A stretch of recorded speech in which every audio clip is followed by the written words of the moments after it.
Sasha was saying. It is very real. It is very real, and we didn't realize it. Like, literally, it's funny, I was laughing as I was listening to her say, the first couple times we pushed the follow, like, we didn't get any likes, we didn't get any shares. What's going on? And then all of a sudden it started ramping up. We got a call from the newspaper. Hey, we want to do an article. We saw this picture of what you were doing at your wastewater treatment plant. And that turned into another article, which then turned into another article, which turned into people calling. And it's been kind of cool. And so now we're realizing, oh no, now we need to pull back and actually rebuild the whole thing and get something more organized, more consistent, on brand, consistent messaging, strategic messaging.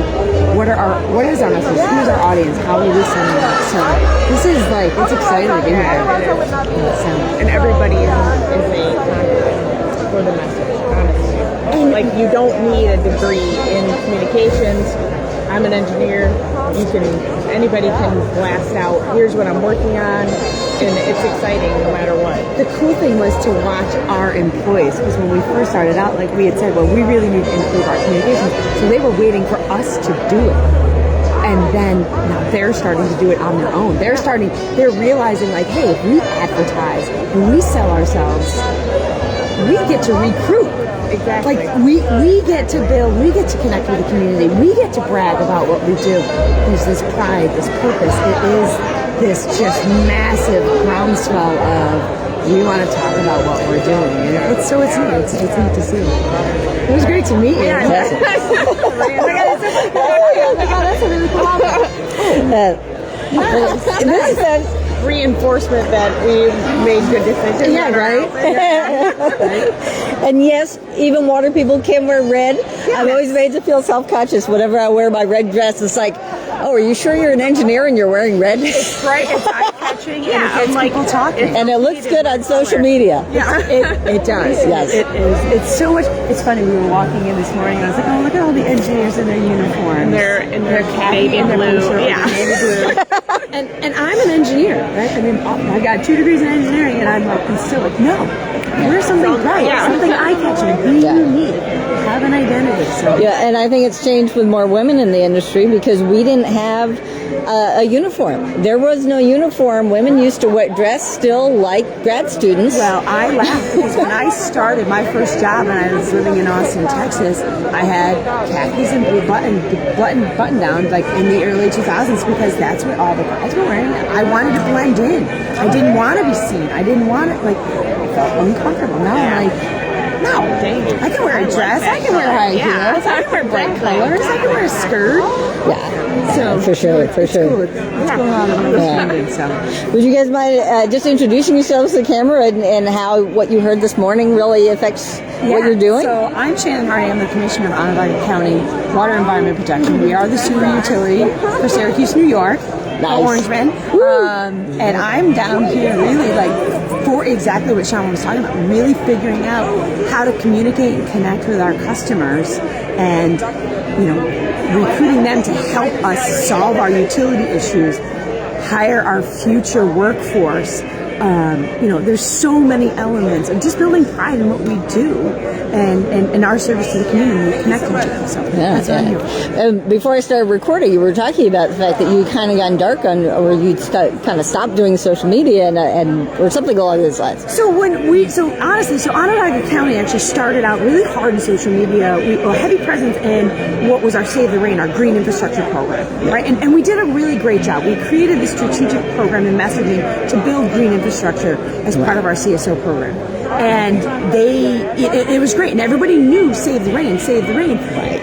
What we didn't contemplate was the fact that there was all these other core functions and core things that we did as a utility that we lost all this other part of who we are and what we do and why we need to be connected to the community. And so what we found over the last year or two, especially during COVID, was we needed to pull all those core functions back. And we are a diverse utility. We do a lot of cool things, and all of those things need to be pushed out and so that everybody's aware.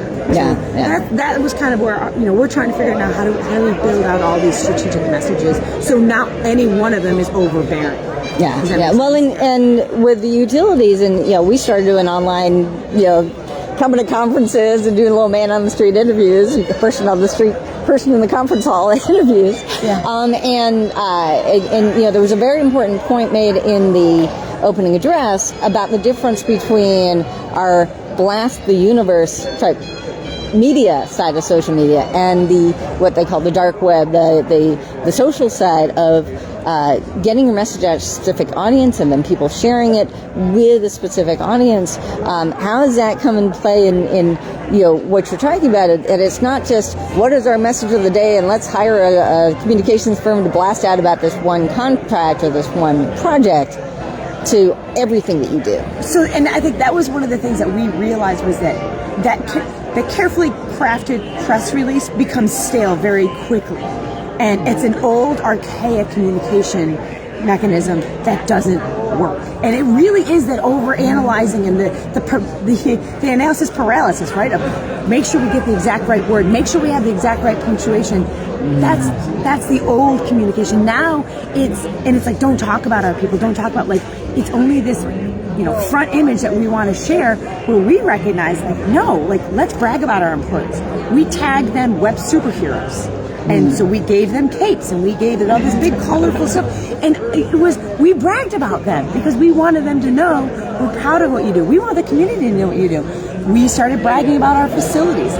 Like, to us, they look cool. We wanted the community to see them. So we started to realize, the more diverse and the random our messaging, about all the different things we do, really helped people see we are a complex place to come and work and engage with us. And I think by doing that, we got to speak to a bunch of different audiences, and we got a lot of different people sharing things that they probably wouldn't have otherwise. So, we're still young at it, and I can only, I look at the curve and I'm like, I can only imagine where we're going to go. As long as, if we start being more intentional, sky's the limits. Well, and a huge part of what we do in Water is being connected to our community, having public meetings, having listening sessions, and there's that myth that public meetings are dead because nobody's showing up to public meetings, because they're already connecting with each other. And with COVID, we had actual public meetings that were held online. What is the future of virtual public meetings as a way of staying connected to our audience? So I think it's a tool in the box, right? And I think that is one of the things that we recognize is the town hall meeting format, this big, not everybody, it doesn't work for all of our customers because of their work, their schedules, their family obligations. And if that's your only mechanism for connecting, and that's one of the things that we realized was if that's your only mechanism, you're missing a huge part. So being able to live stream it so they physically don't have to be there, recording it so they can watch it whenever it's convenient for them, pushing it out in smaller little sound bites because maybe they don't have a half an hour to watch the whole thing. But if you can boil it down to those critical key things you need them to take away and push it out on, whatever social media platform or post it on your website, that's the power of social media, right? Beautiful.